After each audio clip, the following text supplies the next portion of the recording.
Di sebelah sini juga ada perabotan di dalam rumah Nabi Muhammad yang menggambarkan kesederhanaan dari Siti Khadijah. Jadi 2/3 dari kekayaan Mekah itu milik Siti Khadijah.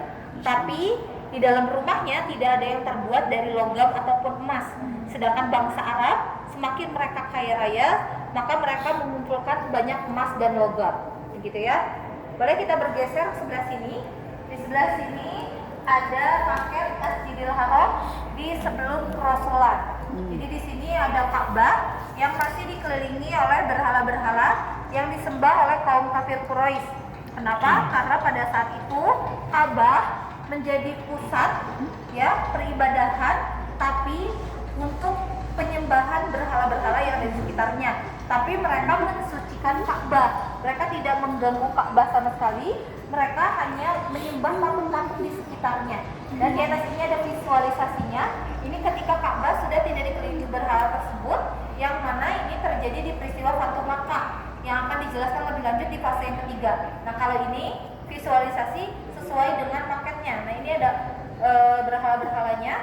Nah, yang di dalam Hijr Ismail nanti itu ada 3 berhala utama, yaitu Lata, Uzza, dan Manat. Ya, boleh kita geser ke sebelah sini lagi.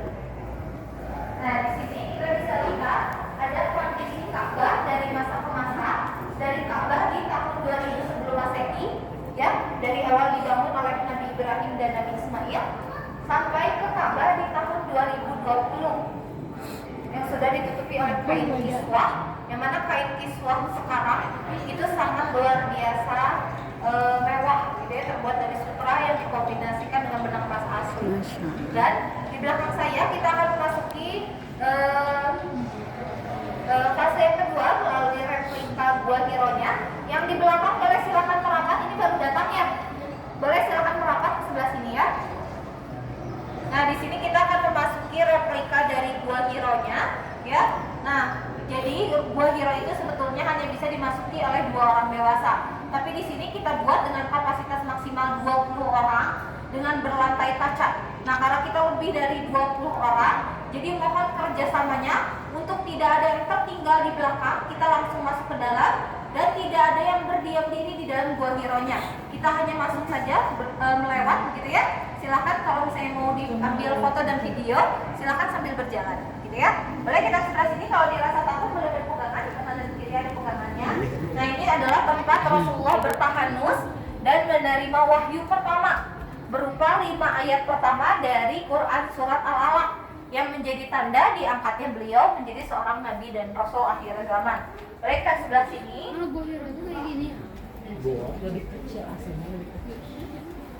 Nah, kita langsung bergeser sebelah sini.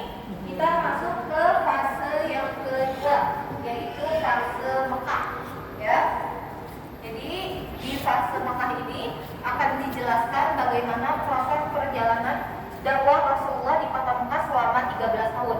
Boleh sambil berjalan, Bapak Ibu, supaya yang di belakang bisa sambil berjalan. Ya, boleh kita bergeser langsung ke sebelah sini.